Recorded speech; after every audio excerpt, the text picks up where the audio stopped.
Mesdames et messieurs, merci de nous préférer pour vous informer. Bienvenue dans cette rétrospective de la semaine. Cas des Guinéens dans des situations irrégulières à l'extérieur, le ministère des Affaires étrangères et des Guinéens de l'étranger a conféré cette semaine avec la presse. Objectif, donner d'amples informations sur la situation de nos compatriotes vivant aux États-Unis dans des situations très irrégulières. Invité à la rencontre, l'ambassadeur des États-Unis a apporté des précisions sur la problématique de l'immigration et la politique de son pays face à ce phénomène. Le compte rendu est signé Moussa Sefa Kamara. La migration est un phénomène mondial qui touche aujourd'hui tous les pays du monde, surtout les nations développées. Au-delà de quitter un pays pour un autre, il y a des facteurs jugés encombrants ou incompatibles aux lois et des règles de certains pays. Le rapatriement de quelques Guinéens en situation irrégulière par les autorités américaines s'inscrit dans ce cadre. Cependant, 59 expatriés guinéens sont visés par le service d'immigration pour un retour au pays dans les jours à venir. L'ambassadeur du pays de l'oncle Sam tente ici d'éclaircir sur les modes de rapatriement au pays natal. Entre eux, il y a les gens qui ont violé les femmes, qui ont fait de fraude. Les autres 2 tiers, ils sont les gens qui sont en situation illégale et pour quelques raisons, ils ont attiré l'attention des autorités. Alors, c'est pas à dire que tous les gens qui retournent sont les criminels dans le sens des Guinéens.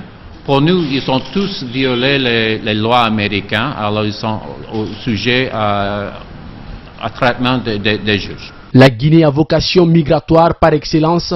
Le département est sur pied pour mieux promouvoir le retour de la diaspora guinéenne, protéger leurs biens et préparer leur insertion sociale. Hadi Bari, secrétaire général du ministère des Affaires étrangères et des Guinéens de l'étranger, donne les chiffres des arrivées et ceux qui sont en attente dans les pays d'accueil. En 2016, à ce jour, le département a enregistré 243 cas de rapatriement venant de l'Algérie, 89 cas venant du Niger. Aux États-Unis, nous avons 69, 20 ont été rapatriés. En Libye, 271 cas. En Suisse, 25 personnes. Pour la Belgique, 8 personnes. Au titre de cas en attente de rapatriement, nous avons 59 cas des États-Unis, alors que nous avons 373 cas en Allemagne.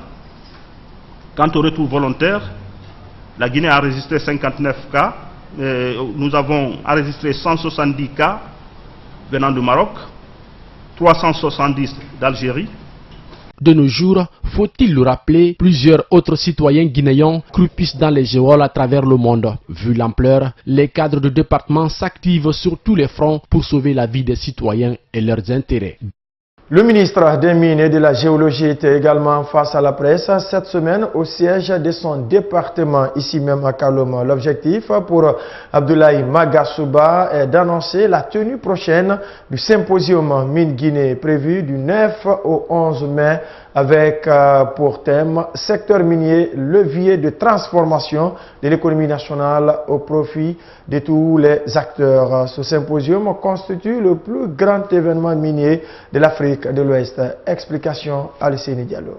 Le département des mines, en partenariat avec la société britannique Amdred, s'active dans les préparatifs pour l'organisation du symposium axé sur le domaine minier. Selon le ministre des Mines, cette rencontre regroupera 500 représentants, une centaine d'exposants et plus de 2000 visiteurs provenant d'au moins 25 pays à travers le monde. Un colloque qui permettra aussi à la Guinée de promouvoir les réformes en cours dans ce secteur. Cette réforme devra permettre de faire du secteur minier guinéen une destination d'Afrique pour les investisseurs. Le symposium, comme toute activité de promotion minière, sert à mieux faire connaître les opportunités d'investissement en Guinée et comment est-ce que ces opportunités d'investissement peuvent être transformées en projets concrets. En plus des questions liées à la connaissance géologique, il y a aussi des thématiques concernant les réformes institutionnelles engagées dans le secteur minier qui seront abordées. Ce que nous faisons aujourd'hui est focalisé sur la promotion de l'investissement dans le secteur minier. Il est vrai que certains sujets qui ont été abordés au cours de la table ronde vont aussi être abordés, mais dans un cadre d'information des différents acteurs qui vont venir, pour que, sur la base de ces informations-là, que les acteurs puissent formuler leurs décisions d'investissement en connaissance de cause. Parce qu'il y a le gros problème que nous avons aujourd'hui, c'est le fait que ce qui se fait dans le secteur minier n'est pas suffisamment connu. Pour cette année 2017, le thème central retenu pour ce symposium est « Secteur minier, levier de transformation de l'économie nationale au profit de tous les acteurs évoluant dans ce domaine ». La Guinée a célébré en différé cette semaine la Journée internationale des forêts. À cette occasion, la ministre de l'Environnement, des Eaux et Forêts a effectué une visite de terrain sur le site du Jardin botanique de Cameroun, dans la commune de Dixine, pour toucher du doigt les réalités de cette réserve forestière sur place. Aïssatou Bari a déploré la triste disparition de certaines espèces végétales, chose qui l'a amené d'ailleurs à inviter à la mobilisation nationale pour la protection des ressources forestières du pays. Saloum Kondé, compte rendu. Ce sont encore les mêmes messages de mobilisation pour la sauvegarde de l'environnement que les responsables de ce département lancent à l'occasion de cette journée. Cette année, c'est par la mise à terre d'une plante appelée Queen Flore ou la reine des fleurs que cette journée a été célébrée, alors que le constat révèle la dégradation de l'écosystème au niveau des sites miniers et des espaces agricoles. La ministre rappelle à ses compatriotes les nécessités de la protection de l'environnement. Selon Aïssatou Baldé, les facteurs de cette destruction sont énormes. Les exploitations minières à ciel ouvert, la fabrication de briques cuites qui se pratique généralement sur les berges des cours d'eau, avec une utilisation importante de quantité de bois vert. Mesdames et messieurs, les conséquences de cette déforestation massive sont largement perceptibles sur les changements climatiques. L'érosion côtière, les eaux souterraines et les eaux de surface de notre pays. La dégradation de l'environnement serait aussi provoquée, selon des spécialistes, par le braconnage. C'est pourquoi de nouvelles initiatives sont en train d'être prises pour freiner ce fléau. C'est ainsi que des projets de loi portant actualisation du code forestier et du code de protection de la faune sauvage et réglementation de la chasse, prenant en compte les nouvelles évolutions dans le secteur et la gestion durable, vont être soumis à l'Assemblée nationale. Ces nouveaux codes visent principalement à lutter contre toute forme de criminalité liée à la forêt et à la faune par le renforcement des dispositions répressives. La Fédération guinéenne de la filière bois a aussi saisi cette opportunité pour insister sur la restauration des composantes de la forêt. Raison pour laquelle, dans le cadre de l'exécution de ces objectifs, la Fédération a réalisé plusieurs activités favorables à l'épanouissement des forêts, notamment la création des pépinières dans les préfectures ciblées, la protection d'un plan à partir des essences locales, le reboisement de 227 hectares dans 24 préfectures. Avant de clore la cérémonie, la ministre de l'Environnement a souligné l'importance de l'énergie du bois dans la vie des populations. La semaine du numérique se tient cette année du 19 au 22 avril prochain à l'université Gamal Abdel Nasser de Conakry. Le thème retenu pour cette deuxième édition est la connexion dans les villes africaines. Comme la précédente, cette édition aussi est organisée par le ministère des Postes et Télécommunications et de l'économie numérique en partenariat avec l'Agence de promotion et des investissements privés APIP en abrégé. Soirée Boubacar, compte rendu. Cette deuxième édition de la semaine numérique se veut être l'événement de référence du monde numérique et digital en République de Guinée. Contrairement à la première édition, la seconde ne se tiendra pas au mois de mai qui coïncide à la célébration de la journée mondiale de la télécommunication, mais plutôt au mois d'avril. Un décalage motivé pour le temps de permettre l'identification et la préparation des talents nationaux devant participer au sommet Transform Africa qui se tiendra du 10 au 12 mai à Kigali dans le cadre de Smart Africa. Au cours de cette semaine numérique qui débute le 19 avril prochain, l'essentiel du travail consiste à dénicher des potentialités dans le domaine numérique. Il s'agit d'un travail, d'une semaine au cours de laquelle nous faisons un travail. Et au cours de ce travail, nous identifions les potentialités des entreprises, des hommes et des femmes qui excellent dans les différents domaines socio-économiques à travers l'application des technologies de l'information et de la communication. Il ne s'agit pas de discours, il s'agit d'un plan d'action, il s'agit d'un programme, il s'agit d'éléments concrets à l'issue desquels il y aura des résultats concrets. Après ce repérage, les personnes ou les entreprises retenues représenteront la Guinée au Rwanda. Une alliance d'ailleurs où notre pays a la lourde tâche de piloter le volet de l'interconnectivité dans tous les pays africains. Et lors de ce sommet, plusieurs programmes sont à l'ordre du jour. Il sera question de discuter de villes intelligentes. Il sera question de discuter d'applications au service des collectivités rurales, au service des collectivités décentralisées, au service des différents secteurs socio-économiques. Il sera également l'occasion de découvrir des jeunes africains à travers des concours, des compétitions sur plusieurs secteurs. À l'issue de ce sommet, les autorités guinéennes disent compter sur les start-up du pays pour rafler des prix et des trophées, mais aussi et surtout se créer de nouvelles opportunités d'affaires dans l'écosystème des NTIC. L'Organisation mondiale de la santé élira le 22 mai prochain son prochain directeur général. En prélude de cette élection, l'un des 3 candidats en course, l'ex-ministre éthiopien des Affaires étrangères, va à l'offensive pour expliquer sa politique aux pays membres. S'il est élu, Dr Théodoro Adhanom, en séjour à Conakry, s'est entretenu cette semaine avec la presse guinéenne. Oumar Sow, compte rendu.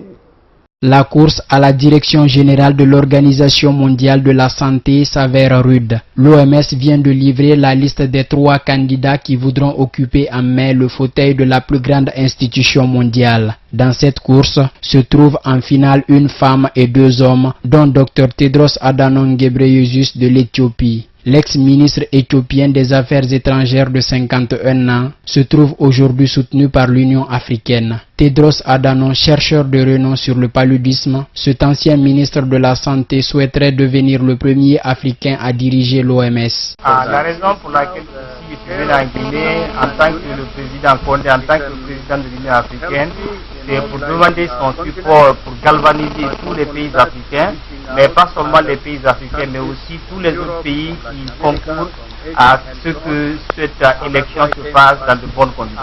Selon Tedros Adhanom, l'OMS est l'agence des Nations Unies la plus influente car elle coordonne les réponses aux épidémies telles que Ebola et Zika, mais fixe également les normes pour les systèmes de santé nationaux, y compris les pays occidentaux. Raison de plus pour cet ancien ministre de la Santé, à travers sa candidature, de manifester sa volonté d'œuvrer pour l'amélioration de la santé mondiale. L'Éthiopie est aujourd'hui l'un des rares pays qui a pu se sortir de certains problèmes de santé en se basant sur l'organigramme, en se basant sur même les bases que l'Organisation mondiale de la santé avait mis en place, que tous les pays devaient se référer pour essayer de décoller. L'actuelle directrice générale de l'OMS est le Dr Margaret Chan, qui a enchaîné 2 mandats de 5 ans depuis 2006. Le choix du futur patron de l'OMS sera décidé par les 194 pays membres lors de l'Assemblée mondiale de la santé le 23 mai prochain.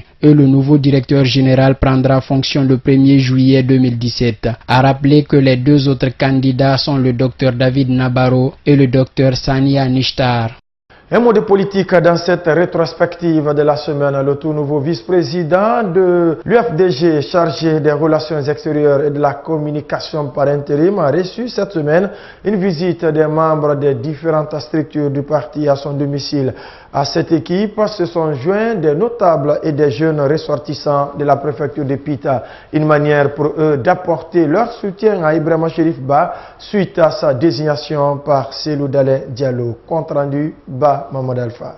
Le choix d'Elhadj Ibrahim Ba comme vice-président chargé de la communication et des relations extérieures de l'Union des forces démocratiques de Guinée réjouit les ressortissants de la préfecture de Pita où sont originaires les parents du nouveau promu.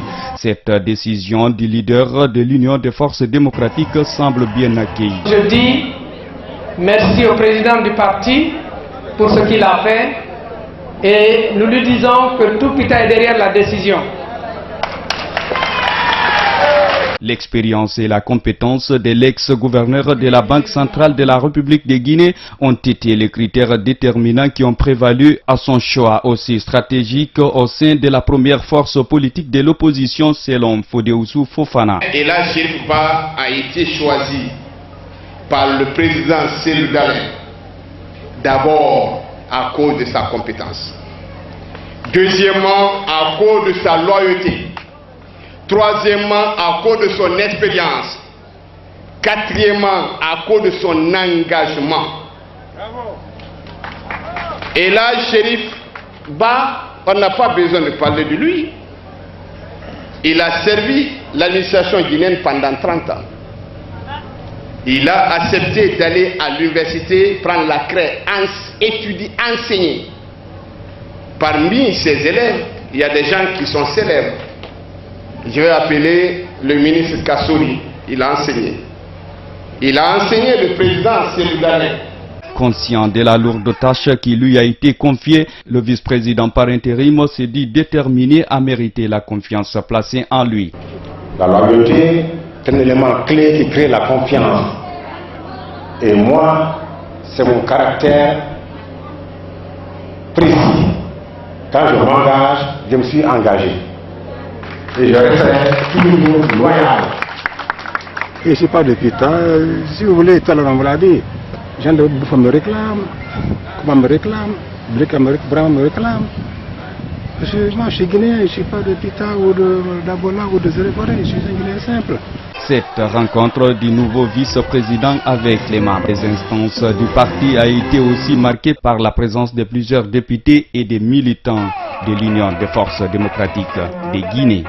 Santé, pour parler de l'Agence nationale de sécurité sanitaire ANSS qui a bénéficié cette semaine d'un important lot de kits de protection individuelle et d'analyse. 10 000 articles au total. Ces équipements supplémentaires sont de dernière génération, confortablement et simples à utiliser dans les laboratoires. Ce lot de matériel destiné aux laborantins et autres agents de santé offerts par la société japonaise Toray Industries devra permettre d'améliorer les conditions de travail pour la prévention des épidémies dans notre pays. Moussa Sefa Kamara.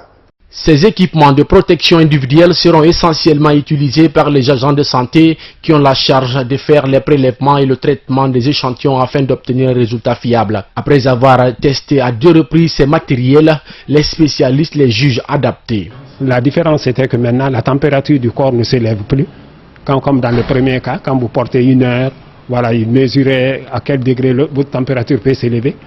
Si c'était en caoutchouc, maintenant ici c'est une matière beaucoup plus fine et qui ne permet pas d'élever la température. Deuxièmement, vous ne vous soufflez, il n'y a pas d'essoufflement, donc vous pouvez respirer correctement à l'intérieur, même si vous avez les masques, etc. Dans la même lancée, le directeur national de l'Agence nationale de sécurité sanitaire se souvient encore des difficultés dans lesquelles travaillaient les agents de santé sur le terrain, d'où sa réjouissance en recevant ce don. Force est lieu d'avouer, il faisait excessivement chaud à l'intérieur, et la plupart de nos prestataires ne pouvaient pas tenir dans cette tenue en plus d'1 heure. Ce qui a poussé les scientifiques de tous bords de réfléchir sur la production de nouvelles tenues où on peut tolérer cette difficulté liée au climat. Pour le donateur, c'est une suite logique des gestes accordés à la Guinée par le gouvernement, des sociétés et autres ONG japonaises pour l'amélioration des conditions de travail. Ceci pour leur permettre de lutter efficacement contre les maladies épidémiologiques en Guinée, même celles potentielles. Non seulement Ebola, mais les maladies infectieuses qui ont de potentielles épidémies hautement menacées pourraient arriver dans le monde entier, non seulement en Guinée. C'est pour cela que ce qui est important, c'est vraiment les préparer les prochaines épidémies. Cette fourniture est la troisième étape de l'appui du Japon en termes d'équipement sanitaire depuis la période de lutte contre Ebola.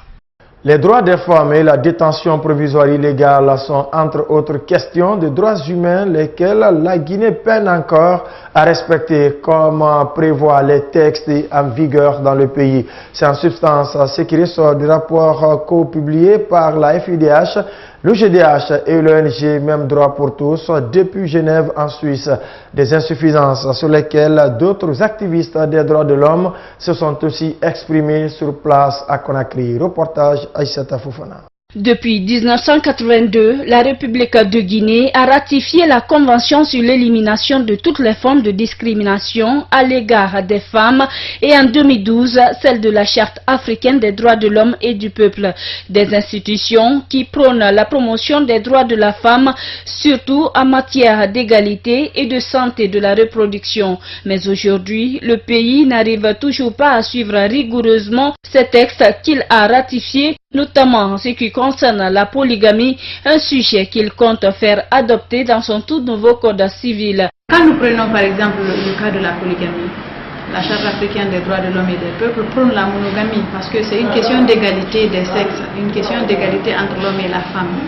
Mais récemment, vous savez qu'avant, dans le premier code civil guinéen, la polygamie était interdite, même si cette interdiction n'est pas conforme avec la réalité.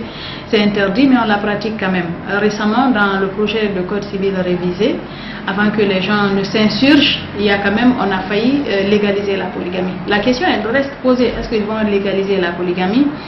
Le problème, il est là. C'est une question sempiternelle qu'on se pose. Autre défaillance soulignée dans le rapport publié par les organisations de défense des droits de l'homme sur la Guinée à Genève, c'est les cas de viol conjugal. Même si la question est moins évoquée dans la société, le rapport de la Fédération internationale des droits de l'homme, de l'Organisation guinéenne des droits de l'homme et Même Droit pour tous recommande son incrimination. Vous savez que ça existe même dans la vie de couple et cette recommandation a été faite en 2007 par, dans le protocole de Maputo. On suppose qu'une femme ne devrait pas être forcée à avoir des relations, même dans la vie conjugale, ce qui est contraire à la religion musulmane, parce que dans la religion, on suppose que la femme ne devrait pas refuser.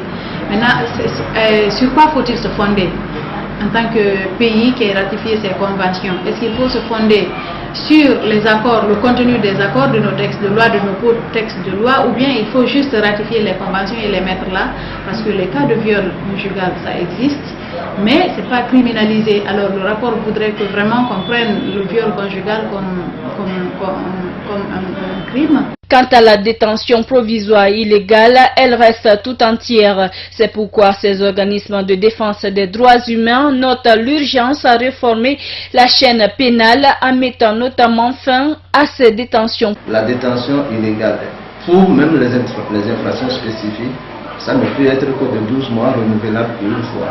Ça veut dire que si quelqu'un fait dans les liens de cette infraction, plus de 2 ans, et de façon sans jugement, alors la détention illégale est déjà au rendez-vous. Et nous, en tant que défenseurs des droits de l'homme, il y a quand même toutes les garanties, ce qu'on appelle les garanties judiciaires. Il faut que les garanties judiciaires soient là. Ne disposant pas les dernières statistiques certes, mais d'après le coordinateur national de l'ONG Même Droit pour tous, ils sont nombreux aujourd'hui des citoyens à être dans cette situation de détention provisoire dans les prisons guinéennes. Restons dans le même cadre pour dire que le consortium des associations de jeunes pour la défense des victimes de violences en Guinée a publié aussi son rapport sur les événements du 20 février dernier à Conakry.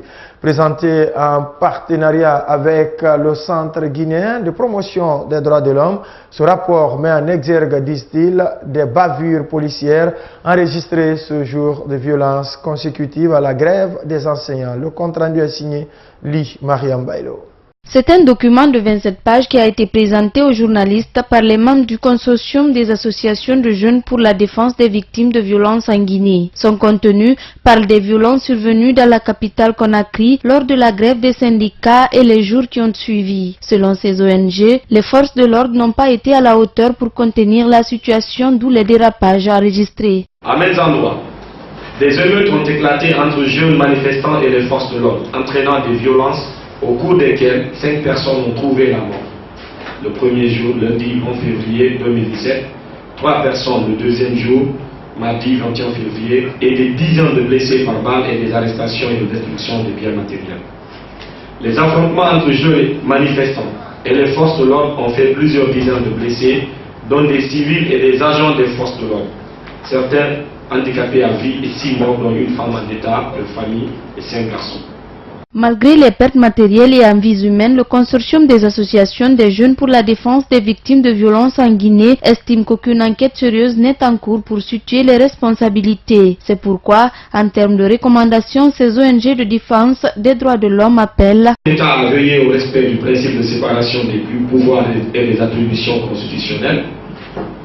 Demandons à l'État de respecter et faire respecter ses engagements nationaux et internationaux relatifs au maintien d'ordre lors des manifestations. Souhaitons le respect des engagements pris dans l'application des accords de sortie de crise politique et sociale pour empêcher d'éventuels incidents.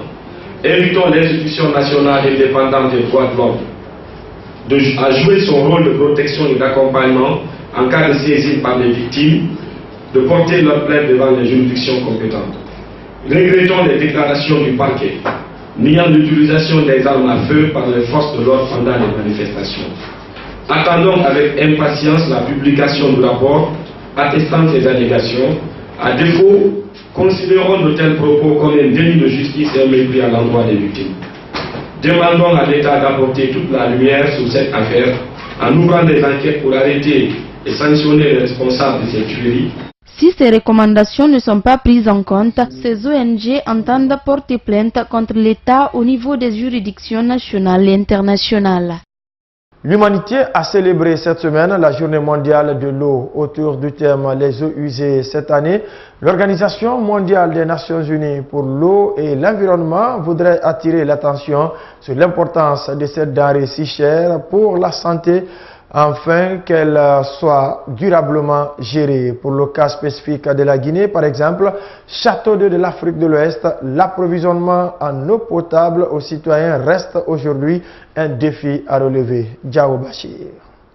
Selon le Centre national de la recherche scientifique, il faut 330 000 litres d'eau chaque année pour alimenter un habitant de la planète, soit 2000 litres par jour. Selon la même source, dans les pays les moins avancés, l'ONU indique que 97% des habitants n'ont pas accès à l'eau. Alors, la gestion durable des ressources en eau de la planète s'impose donc comme une nécessité. En République de Guinée, par exemple, l'approvisionnement des citoyens en eau potable reste encore un défi à relever. Ngadi Souma, une habitante de Koulewondi dans la commune de Kaloum, se lève tous les jours à 4 heures du matin à la recherche d'eau potable. Cela fait plus de 3 mois, on n'a pas d'eau. On se réveille à 4 heures du matin à la recherche de l'eau. Même galère pour Mariam Silla qui habite le même quartier.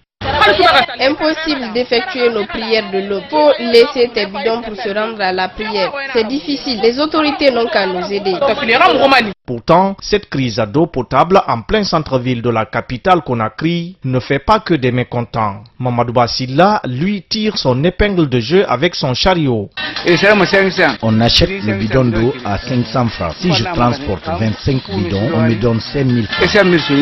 La journée mondiale de l'eau a été désignée par les Nations Unies le 22 mars 1993 lors d'une assemblée générale.